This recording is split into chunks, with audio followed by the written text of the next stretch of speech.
오늘은 이제 워낙 활동을 다양하게 하시니까 뭐라 딱 집어서 소개하는 것이 저보다도 여러분들도 많이 잘 아실 것입니다만 중요한 우리 송하진 전 지사님을 모셨습니다.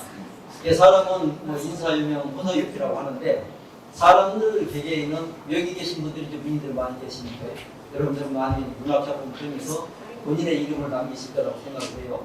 그 본인이 남기는 이름은 각각이 자기 사상이나 혹은 자기 업적을 통해서 하겠지만 이제 우리 정치인이나 지역에서 활동하시는 행정가 여러분들은 정말 소중한 것도 남길 것 같아요. 그분의 역량이 그분이 지나가고 나도록 오랫동안 남을 수 있는 것은 과연 무엇인가, 그 지역에 또는 그 도시의 한 장면일 수도 있고 그것이 남았을 때 그 도시를 대표하는 또 대변하는 그런 정사가 되지 않을까 생각합니다. 우리 전주는 어느 순간 시연에서 말할 때는 슬로우 시대로 한때는 10대 슬로우 시대가 된 적도 있죠. 근데 이제 그거와 더불어서 전주의 정체성이랄까 그것이 한옥마을로 보아진 거예요. 그 한옥마을을 완성시키신 분이 오늘 주인공입니다. 그분을 모시고 또 한옥마을을 어떻게 됐는지 또 한옥마을이 향후 우리 전주 시민한테 어떤 역할을 할 건지 그런 얘기를 듣도록 하겠습니다. 와주셔서 대단히 고맙고요. 계속 들어오실 것 같은데 오늘 웬일인지 지난번보다도 더 사람들이 드문드문하기도 합니다. 와주셔서 대단히 고맙습니다. 그럼 지금부터 송하진 지사님을 모시고 오늘 청해드리도록 하겠습니다. 고맙습니다.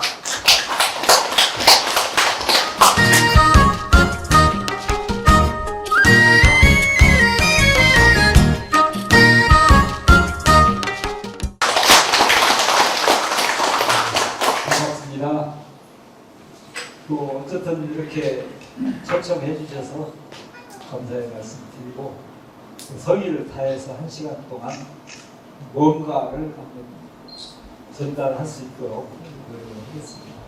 제가 따로 PPT를 준비하다는 분이 했어야 되는데 솔직히 말씀드리면 생각보다 바쁘게 준비해서 새가 없어서 메모만 좀 해왔으니까 메모를 놓고 맞춰서 적절하게 하도록 그렇게 하겠습니다. 아까 우리 김현주 시장님이 하도 하는 일이 많아서 소개하기 어렵다고 하는데 제가 직업이 10개쯤 됩니다. 궁금하시죠? 네. 저는 원래 어쨌든 학생을 하다가 공무원 했지 않습니까? 공무원을 정확하게 24년 반쯤 했습니다. 행정고시 통해서 했고, 그러니까 자연스럽게 그냥 공무원이라는 말을 할 수밖에 없었죠. 저는 지금도 머릿속에는 공무원이다 이렇게 생각을 하는데, 그런데 잘 아시는 바와 같이 어려서부터 저는 시인 되는 것이 꿈이었습니다. 시인만 보면 왠지 부러워요. 시인들은 굉장히 세상을 다 알 것 같고 누구보다도 가장 감성이 풍부한 사람 같고 말도 가장 멋지게 하는 것 같고 글도 가장 멋지게 쓰는 것 같고 근데 시인이 돼야만 멋있는 송하진이가 완성되지 않을까 이런 생각 때문에 어려서부터 시에 대한 꿈을 놓은 적이 없었습니다. 그래서 요즘에는 제 친구가 서예가인지 시인인지 정치인지를 알 수 없을 정도로 국글시에도 매진을 해서 다만 서예가로서 정식으로 이렇게 활동을 안 했을 뿐이지 끊임없이 쓰고 있었고 또 자연스럽게 서예를 하다 보면 시를 많이 읽을 수밖에 없습니다. 대부분 여러분도 서예전 가보면 다 시지 그게 어디 아니고 있던가요? 근데 어느 날 또 제가 이제 시장이 돼가지고 그 영화 산업을 일으키는데 굉장히 열정을 다했습니다. 지금 여러분 잘 모르시겠지만 우리나라 영화의 60~70%가 다 전주에서 촬영합니다. 옛날에 그 유명했던 기생충이라는 영화도 대부분 전주에서 다 촬영했습니다. 그것은 왜 그랬냐면 지금 상림동에 가면 영화 촬영소와 실내가 있습니다. 그게 김한준 시장 때부터 시작을 해서 제가 완성을 시켜서 지금은 서울의 남양주보다도 전주가 훨씬 더 유명합니다. 대부분의 영화는 전주에서 찍는다는 걸 아는 시민들이 많지 않다. 근데 그 당시에 제가 이제 영화 한참 할 때 그 안성기 씨라든가 박중훈이라든가 뭐 예지원이라든가 이런 친구들 많이 입각을 나눴는데 전주가 왜 영화를 하기가 좋냐 그랬더니 전주는 일본으로 좋은 게 있다는 거야. 한밤중에도 밥 먹을 때가 있는 데는 전주밖에 없다. 해장집이 항상 문을 열고 있는 곳 전주. 그리고 밥이 맛있어서 한밤중에 촬영을 막 배가 고프고 난리가 났는데 전주 아주머니들이 항상 몇 명을 이렇게 같이 밥을 해서 먹었는데 그렇게 맛있을 수가 없대요. 그러니까 전주에만 가면 이러러 가는데 재밌다는 거예요. 영화하고 간 사람들이.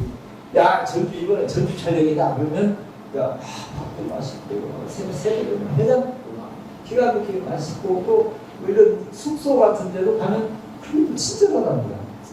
그리고 대부분은 도시에서 영화 촬영을 하면 아까 여기 뭐 시끄러우면 금방 민원 들은다듯이 영화 촬영도 못하게 한다니까. 어디 막 머리 아픈데 어디 막 촬영 장비 막 난리를 쳐놓고 막 맨날 와서 배우도 왔다 갔다 하고 막 장비 그러니까 그렇게 방해를 많이 했는데 전주는 어느 누구도 항의하는 사람이 없다. 참 착한 동네예요. 그래서 전주에서 영화를 찍을 수밖에 없다. 그 전주가 엄청난 영화의 도시입니다. 그래서 제가 영화 하나 만드는 줄도 혹시 아시는가 하고 우리 김상현 의원님은 아실 것 같은데 제가 전주를 유명하게 만들고 싶어서 제가 목표는 전주시장을 유명하게 만드는 거였어요. 어떻게든 전주를 유명하게 만들어. 제가 한옥마을에 집착한 이유가 있습니다. 유명하게 만들기 위해서 그랬습니다. 여러분 히트곡 없는 가수의 서름 혹시 아시는가요? 히트곡 없는 시인 아시는 거예요? 히트곡이 있어야 가수는 무대에 섭니다. 출연료가 비쌉니다. 도시도 똑같습니다. 우리가 외국 뭐 프랑스 파리가 어떻고 얘기했는데 전부 그 도시가 강한 이미지를 갖고 있고 뭔가 튀는 게 있어야만 그리고 도시는 더 그렇습니다. 모든 도시가 다 그래요. 저는 그래서 시장에 되자마자 전주를 나는 어떻게 유명하게 만들어요? 어디에보다 면하고 유명한 곳, 사람이 오는 곳, 사람이 와서 돈이 모이는 곳을 만들자는 게 제 목표였습니다. 그래서 한옥마을을 집착을 했거든요. 한옥마을 제가 다 만든 게 아닙니다. 저는 아까 뭐 표현한 대로 갖고서 완성시킨 사람일 뿐입니다. 한옥마을은 600년 전부터 있었어요. 600년 동안 우리 선조들이 가꾸기 시작해서 마지막에 일제시대에 이제 들어와서 1905년도에 을사조약 맺어지고 1910년에 한일합방이 이루어지는데 그때부터 일본 사람들이 물밀듯이 들어가지고 전주 서문 밖에 모여서 마을을 이루고 있었어요. 거기에 우리 시민들은 저항을 했던 거예요. 여기가 어느 동네인데 일본 놈들이 와서 모여서 마을을 이루고 산다는 있을 수 없는 일이에요. 그래서 오늘날에 한옥마을을 만든 겁니다. 전주 시민들이 모여 살기 시작했어요. 우리도 한옥 짓고 모여 살자.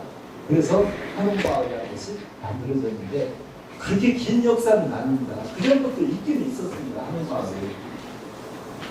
지금 옛날에 이제 이게 교동이라고 그랬지 않습니까? 교동의 옛 지명은 청수동이었습니다. 한옥마을 교동이란 말은 향교가 생겼다고 해서 교동이 끊이고요.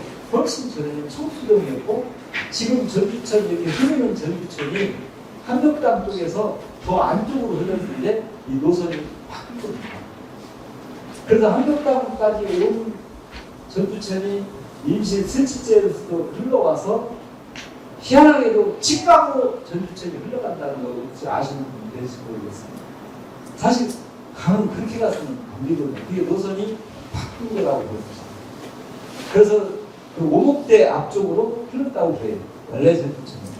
그런데 지금은 이제 바뀌어가지고 좀 어렵게 됐다. 그런데 어쨌든 전주라는 그런 곳을 저는 일부러 전주를 잘 알지 못하고 시장한다는 것은 있을 수 없는 일이다. 공부를 나름대로 했습니다.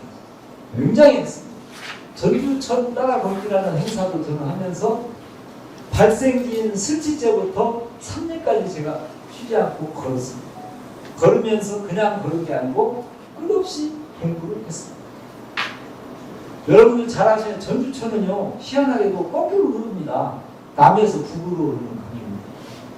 대구로 가는 북에서 남으로 흐른다고 합니다. 근데 우리 전주천은 거꾸로 흐르는 강이 되는데 가다가 이제 삼례쪽부터는 서쪽으로 흘러가서 서쪽으로 가죠. 제가 이제 지금부터 드리는 말씀은 그냥 제가 다 해온 일이고 겪은 일이니까 주저없이 그냥 그런 대로 할 테니까 체계가 있거나 그렇진 않습니다. 어쨌든 저는 전주라는 것을 유명하게 만들고 싶다. 그래서 한옥마을에 집착을 해서 유명해졌지 않습니까? 지금 전 세계적으로 수많은 관광지가 있지만 전주 한옥마을도 엄청나게 유명한 것입니다. 여러분이 생각하는 것보다 유명합니다. 영국에서 조사한 바에 따른 세계 관광지 중에 가보고 싶은 곳 6대 도시에 낀 것이 전주 한옥마을 중에 하나였습니다. 제가 아르메니아라는 나라 혹시 여러분들 아시는지 모르겠어요. 아르메니아라는 나라가 있어요. 그 아르메니아 나라는 옛날에는 소련 영토였기 때문에 저는 잘 모릅니다. 우리나라 대사관도 없고 기업도 하나도 없는 나라입니다. 제가 이제 그 나라를 간 일이 있어요. 가서 호텔에서 자고 아침밥 먹고 사실 일 때문에 갔기 때문에 시간이 많지 않아서 그 사거리 이렇게 건너서 이제 산보를 조금 했는데 우리가 한국말로 이렇게 대화를 하면서 일하고 같이 가는데 어떤 젊은 여자가 가까이 오더니 한국 사람? 그래요. 그래서 깜짝 놀라서 한국 사람. 그랬더니 엄청 반가운데 한국말 잘하지 못하더라고요. 어쨌든 어렵게 이제 통화를 했는데 이 여학생이 한국 사람 만나면 그렇게 반가워할 수가 없어요. 그래서 제가 이제 물었죠. 그러면 대한민국에 어디를 잘하느냐? 왜 한국말을 할 수 있느냐? 그랬더니 한국에 가고 싶어서 배우고 있다는 거예요. 학원도 없고 아무것도 없어서 그냥 인터넷 같은 거 보고 한국말을 배우고 있다. 그러면 한국을 왜 가려고 하냐? 그랬더니 부자 나라니까. 다들 부자 나라라는 거예요. 우리나라는 이제 저 먼 나라에서는 부자 나라로 비춰지니까 젊은이 때 그러면 한국은 가서 뭐 하려고 가려고 하냐? 그랬더니 당연히 돈 벌러 간다는 거죠. 그러면 한국에 어디를 가고 싶냐? 어디가 유명하냐? 네가 알 때 한국 어디를 제일 잘하느냐? 그랬더니 저는 서울을 뽑을 줄 알았죠. 제주도를 가고 싶다. 그러면 제주도 말고 또 아는 데 하나 또 대봐라. 그럼 당연히 이제 서울인 줄 알았더니 전주 한옥마을 따라 그런 거예요. 사실도 제가 다 겪은 거니까 저도 깜짝 놀랐죠. 아니 대사관도 없는 아주 먼 아르메니아라는 저 시골 구석에 있는 젊은 대학생이 전주 한옥마을 얘기를 하길래 너무나 놀래가지고 안아주고 싶더라고요. 그때 심정으로. 그래서 이제 얘기를 쭉 하다가 내가 명함을 줬어요. 주면서 내가 사실은 전라북도 이 한옥마을에 있는 시장이다. 너 한국에 오면 꼭 찾아와라. 그리고 나를 찾아라. 그 뒤로 한 3년간을 그 여학생만 기다리는데 안 와. 지금까지 소식이 없어요. 아마 이제 희망은 있었겠지만 그래서 제가 그 학생이 왔더라면 송환전에게도 멋있는 일화가 하나 생길 텐데 그런 생각을 많이 해봤고 다만 마음속으로 이제 전주 한옥마을은 유명한 곳이 됐구나. 그건 확실한 거예요.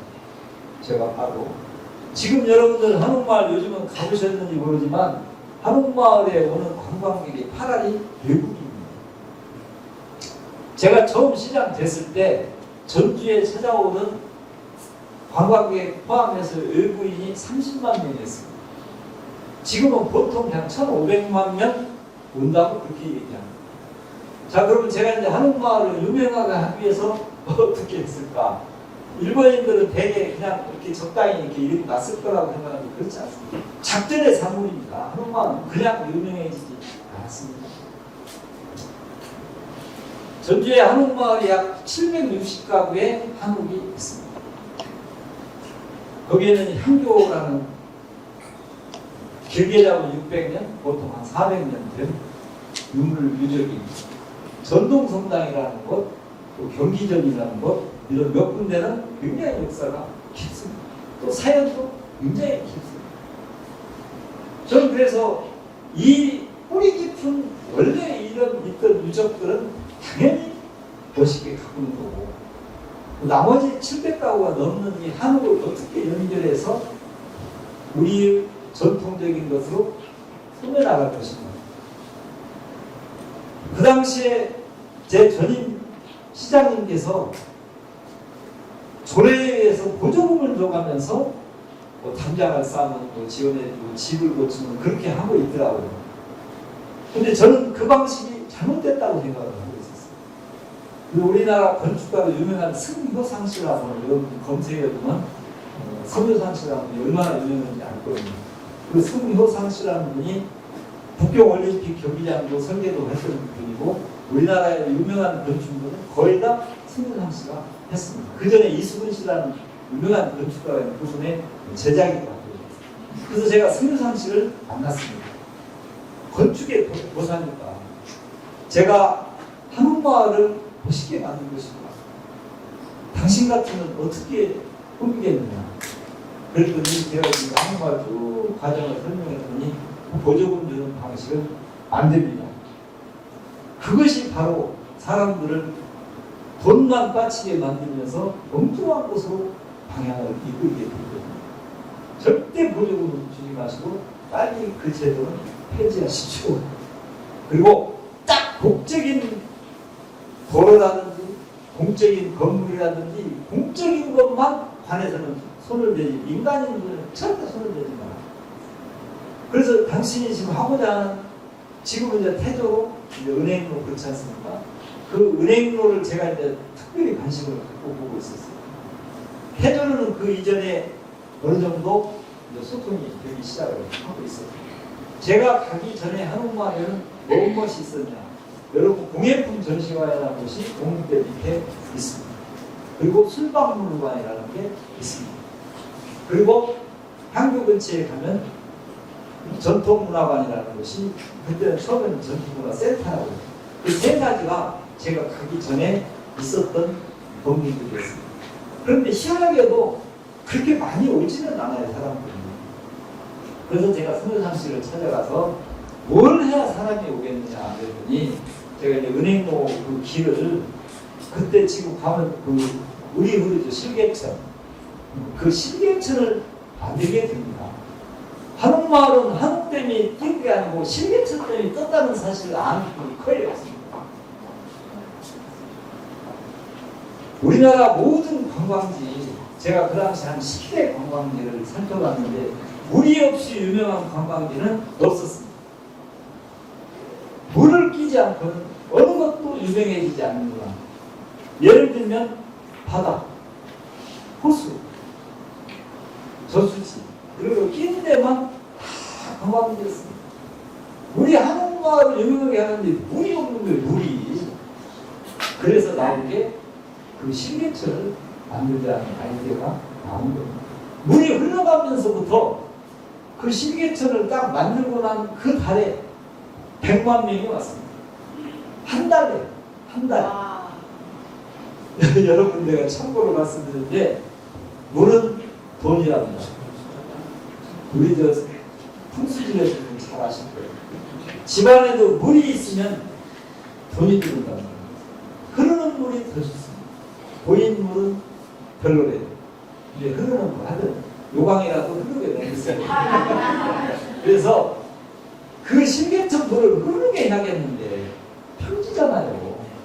평지에 물을 흐른다는 건 어렵죠. 물은 높은 데서 낮은 데로 흐르기 때문에.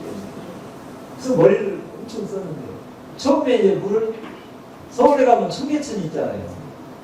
청계천이 물이 흐르잖아요. 또 한강물이 흐른다는 건 아시잖아요. 그 한강물을 광화문까지 끌어올리는 겁니다. 끌어올리면 다시 거꾸로 내려보내죠. 제가 그것도 다 가서 공부했습니다. 그럼 전주 한옥마을은 어떻게 할까? 전주천물을 끌어와야 되는데 공사비가 엄청나고, 그 공사를 하면 주택가를 다 파헤치거나 해야 되는 어려움이 있었어요. 그래서 이거 수제히 제가 머리를 쓴 겁니다. 땅속에 틀림없이 물이 있을 것이다.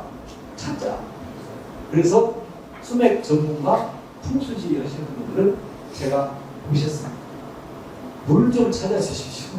근데 찾았어요. 그래서 그 지하수입니다. 지금 한국말에 그러는 거. 관정을 가만히 쉽게 해요. 관정을 파서 물을 흐르게 만들었는데 그 물 흐르는 곳이 900m입니다. 1km가 좀 못 돼요. 근데 물을 900m를 한쪽에서 뽑아 올려서 흐르려면 높낮이가 상당한 거리가 있어서 여러분 한옥마을이 양쪽으로 흐른다는 사실 잘 모르실 거예요. 중간에서 한쪽은 이리 흐르고 한쪽은 이쪽으로 흐릅니다. 동부시장 쪽으로 흐르는 물과 남쪽일 쪽으로 흐르는 물이 다릅니다. 다음에는 가서 꼭 그거 살펴보세요. 왜? 거리를 짧게 해야 높낮이를 맞출 수가 있기 때문에 그분들을 찾으려고요. 처음에 그 물을 이제 흐르게 해야겠는데 돌을 이제 밑에다 이제 사람들이 아이디어를 주는데 돌도 좀 어디 시내가에서 갖다 놓고 뭐 미꾸라지도 갖다 놓고 뭐 수초도 좀 심어서 맛있게 하라는 거예요. 네. 불가능합니다. 도시에서는 그 물은 다 지하로 내려갈 수밖에 없습니다. 그래서 지금 한옥마을에 있는 그 물은 돌을 다 판 겁니다. 가서 보시면 안 돼요. 돌이 이렇게 납작하면 가운데 다 파서 그래야만 물이 그리고 돌과 돌 사이를 야무지게 이었습니다. 그 불이 딱 흘러갈 수 없게 만들었는데 설계를 딱 어느 날 직원이 해왔어요. 돌을 1m쯤 되면 가운데를 파서 그 일자로 기가 막히게 설계를 했거든요. 이게 어떻게 시냇물이냐 일자로 이거 꼬라고 꼬아. 그래서 넓은 곳, 좁은 곳. 물은요 넓은 곳에서 좁은 곳에 통과할 때는 흐릅니다. 훔쳐서 압력이 가해집니다. 그래서 넓은 것도 만들고 좁은 것도 만들고 시작 지점을 약간 편안할 정도로 높게 해서 이 물이 느리죠. 꽤 느리지만 그나마 흐르게 만들었다. 이렇게 아시면 됩니다. 그래서 이제 그게 늦게 이제 흐르는데 여러분들 이제 경비하면 옛날에 어렸을 때 토속적 얘기 많이 하잖아요. 임금이 뭐다 술잔 떼어놓고 저 위에서 흙다리 밑에서 받아먹고 요걸 또 한번 하자는 거예요 거기서. 그래서 이제 유상복수연이라고 하는 게 옛날에 그 자리에 보면 있어요. 그걸 한번 했는데 너무 느려갖고 목 터져. 저 위에서 놓으면요 물이 좀 빨라야 이게 오늘은 또 이렇게 잔을 잡아서 먹는데 너무 느려가지고 한 번 딱 하고 포기했습니다. 어쨌든 그렇게 해서 오늘날의 한옥마을이 엄청난 인구가 오기 시작하는 시계처 때문이라는 것을 아셔야 됩니다. 물론 한옥은 기본 전제니까 말할 것도 없고 그래서 그해 저희도 깜짝 놀랐습니다. 그렇게까지 온다는 건 생각도 못했어요. 그 당시에 그때 그 시의장하던 아마 조지훈 의장이 있었던 것 같은데 어느 날 제 방으로 뛰어왔어요. 시장님 대박 나겠습니다. 대박 나겠습니다. 뭐가 대박 나? 지금요 시계천 만들기로 막 사람들이 막 시계천 끼고 막 밤에도 막 다니고 낮에는 말할 것도 없고 특히 그 데이트족이 많이 온다는 거 데이트족 그다음에 애기들 데리고 오는 가족들이 많이 오기 시작해서 지금 이러다가 100만 명도 넘겠어요 그러는 거예요. 그래서 100만 명이 사람 1000만 명은 넘어야지 이거 사람이 조금 농담하고 그랬는데 어쨌든 그렇게 해서 100만 명이 증가를 하는데 그해 매년 증가하면서 1200만을 넘기 시작을 했죠. 엄청난 겁니다. 그래서 저는 이제 유명하게 만들어야 되겠다라는 그게 그 말을 그렇게 설명하기가 어렵잖아요. 밖에 나가서 한국말 유명하게 만들고 싶어 이렇게 말하는데 좀 우스워서 그런 얘기를 안 했지만 속마음으로 드디어 목표가 이루어져 가고 있구나 하는 만족감이 많이 느꼈죠. 근데 좀 제가 정치인이 저런데 앞으로 정치가 아니니까 해도 될 것 같아요. 도시사들은 한옥마을 덕을 좀 봤죠. 왜 봤냐? 제가 이제 군산을 가잖아요. 그러면 군산 시민들이 아, 군산도 한옥마을 같은 거 하나 좀 만들어요. 한국에 저국 가면 또 저국 그렇게 얘기하고 왜 전주만 그렇게 유명하게 만들고 그런지 모르겠다. 그래서 제가 군산이랑 그 근대문화도시 유명하려고 사실 구제내를 많이 썼거든요. 그래서 어쨌든 유명하게 만드는 게 쉽게 그냥 그런 되고 거창한 이름을 따질 거 없이 유명하게 만들어야 경제도 삽니다. 아, 시인의 시 한 편 가지고도 도시가 유명해요. 사람이 우리 독일 가면 게테하우스 한번 가봐야 돼. 우리가 보통 문화적인 것으로 1%가 성장하면 일반 실무 경제는 5%가 성장합니다. 5배가 늘어납니다. BTS 한 사람이 나와서 우리나라 엄청나게 뛰었다는 거 아시잖아요. BTS 우리 별로 얼굴도 본 일도 없고 노래도 뭐 별로 들어본 일도 없는데 참 BTS가 유명한 줄은 다 알아요. 전 세계인이 다 알아요. 다 때문에 한국 라면도 우리가 맛있다고 생각하고 막 김도 받아먹고 떡볶이 먹어가지고 그렇게 된다는 이런 생각이 많이 듭니다. 그래서 어쨌든 간에 제가 이제 한옥마을 주민들에게 그런 말씀을 제가 드리고 우리가 태어나서 어떤 공간 안에 살지 않습니까? 우리는 대한민국이라는 땅에 공통적으로 태어나고 그 중에서도 꼭 좀 더 공통적인 곳이 호남이라는 곳에 살고 있습니다. 물론 이곳에 다 태어난 건 아니고 타지에게서 온 분들이 다 있지만 호남이라는 그 운명적 어떤 공동체처럼 살아가고 있어요. 특히 정치적으로. 뭘 잘 아시잖아요. 호남 뭐 그러면 뭔가 좀 딴 동네 같은 느낌. 서울 사람이 볼 때 경상도 사람, 충청도 사람들은 호남 사람들은 따로 있는 것 같아. 뭐 이런 얘기들을 많이 합니다. 그 호남 다음에 넓은 공간이 전라도죠. 전라도. 호남과 전라도는 다릅니다. 혹시 여러분 호남은 경계가 어디라고 생각하시고 아시는 분이 좀 알려줬으면 저는 잘 몰라요. 호남이 어디를 호남이라고 합니까? 회장님은 아실 거예요. 보석. 호남과 보석을 근데 하여튼 30가지가 있는데 여러분도 인터넷 검색해보면 저도 일부러 검색도 많이 해봤는데 정답을 아는 사람은 아무도 없었습니다. 근데 호남이라는 단어를 당당하게 딱 쓴 한 분이 계셨어요. 이순신 장군이었습니다. 양무 호남이면 시무국가라고 엄청나게 유명한 구절이잖아요. 정치적으로 또 잘못 해석하는 분들은 호남 사람들은 그 구절이 마치 호남 아니면 나라가 다 무너질 것처럼 얘기하고 다니는 웃기는 놈들이다 그렇게 말해요.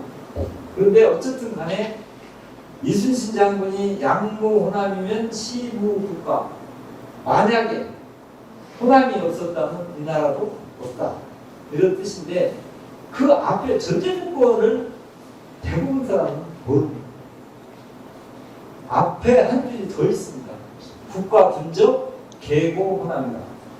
국가의 군사적인 물량, 장비 모든 것은 계고 다 의지했다. 호남. 왜? 농업국가 때니까요. 농업국가 시절에는 자본이 농업이었죠. 부자도 다 농사만이 짓는 사람이에요. 뭐 김제평야 근처에 가고 만성군이 있었다, 천성군이 있었다. 모든 공동체는 경제생활 공동체입니다. 그 경제를 이루는 자본의 흐름이 뭐냐에 따라서 흥하고 망하고 합니다. 지금도 이거 대통령 선거도 다 핵심은 경제에 살리기 아닙니까?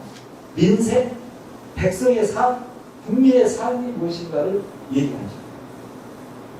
그래서 이 이순신 장군이 그 당시에는 틀림없이 아마 제가 듣기에는 원래는 이순신 장군이 공식적인 글귀나 시가 아니고 어디에 남겨진 게 아니고 그 이순신 장군 전서라는 책의 부록에 누구한테 보낸 편지에 나오는 대목이었습니다. 알기는 그거 전남 쪽에 어느 데가 외관가가 있었답니다. 그래서 거기에 편지 중에 호남이라는 것을 시켜 세우고 또 본인이 이제 수군 통대사를 하고 있기 때문에 호남이 없었다는 어떻게 자본이 흘러와고 쌀이 다 와서 어떻게 2만원 군사를 오래 살리고 배를 만들고 그랬다. 우리나라는 절대 지탱하지 못했을 것이다. 근데 호남이 있었기 때문에 우리는 됐다. 그래서 양모 호남이면 시무국가다 이렇게 했다고 해요. 그래서 저도 호남 사람이다. 그 구절의 내막을 알고 싶다. 굉장히 많이 따져봤는데 지금도 정확히 호남은 어디라고 아는 사람은 없습니다. 전라도라는 단어는 1018년도에 생겼습니다. 고려 현종 9년에. 전라도라는 게 우리가 보통 팔도라고 얘기하잖아요. 경상도, 충청도, 강원도 이렇게. 그 팔도 중에 제일 먼저 생긴 것이 전라도였습니다. 경상도보다 200년 앞섰습니다. 그래서 전라 가명, 우리 지금 전주 옛날 도청 자리가 가명을 복원했습니다. 그 가명 복원의 선구자도 죄송하지만 저입니다. 이제는 정보화 시대에 거쳐서 이제 AI가 세상을 움직이는 로봇가 움직이는 자본이 그렇게 흘러가고 우리도 그쪽으로 가지 않으면 날마다 옛날 자랑만 하고 살 수는 없다는 게 제 생각입니다. 옛것은 가끔 인간을 본래의 모습으로 돌아가게 만들고 감성을 일으켜서 뭔가를 하지만 미래를 향해서 가는 데는 꼭 필요한 건 아닙니다. 그래서 이제 우리도 앞으로는 옛것만을 숭상할 때 옛것은 당연히 중요하죠. 저는 뭐 시장 때 항상 하는 얘기입니다. 요즘 젊은이들에게는 옛것이 새것이다. 새것이 따로 있냐? 옛것 안 거쳐본 사람은 처음 본 건 다 새것이다. 오히려 걔들한테는 컴퓨터가 더 흠것이요. 안 그러면 실제로 그렇습니다. 자기들이 언제 초등학교 봤나요? 안 봤지. 태어나서. 그 처음 보고 와 이런 게 있어. 이게 사람이 살았다는 거야? 그러면서 엄청나게 살았다고 생각합니다. 그건 또 하나의 역발상으로 경제를 끌고 가는 힘일 뿐이고 그것이 100%꼭 다고 올프로라고 말하면 어려울 것 같다. 그래서 저는 앞으로 한옥마을도 어떤 분들은 옛날 추억 얘기를 해요. 옛날 그런 얘기도 이 사람들에서 언제까지 그러고만 살 거요? 내가 그러지. 언제까지 한옥마을도 상당 부분은 내 것이어야 되지만 더 첨단으로 가는 것도 있어야 된다. 그래야 젊은이가 의식하는 절대 안 합니다. 지금도 내국인은 잘 알고 외국인은 우리가 분명히 뭔가를 미래를 향해 갈 때는 새로운 시대에 맞는 쪽으로 또 자기를 하고 가지 않으면 힘들다. 전주는 한옥마을을 키우기는 해야지만 최첨단은 있어야 된다 해서 제가 탄소섬유 산업이라는 걸 일으켰습니다. 아시는 분이 아실 겁니다. 탄소섬유, 카본 이 섬유는 그 당시에 세계에서 세 번째로 우리가 발견했습니다. 그래서 여러분 아시는 팔북동에 가면 효성 탄소 공장이 들어와 있습니다. 그 건물 하나의 길이가 540m인데 왜 시민들은 모르냐? 효성이 경상도 기업인데 전주에 가면 요거도 먹으니까 우리는 조용히 할 테니까 그래 가서 우리 시장님이 해주신 탄소섬유를 생산 잘 해주셔서 100% 수출하고 있습니다. 공부를 안 해요. 아직은 우리도 이렇게 경상도 전라도를 닦고 있는 세상에 살고 있어서 한스럽습니다. 그러나 탄소산업연구원이 그 당시 시립이었는데 지금은 국립으로 법까지 만들어 통과됐습니다. 그래서 전주는 정확히 아시면 전통과 첨단이 함께 달리는 조화를 이루는 도시로 가고 있다. 그게 가야 된다.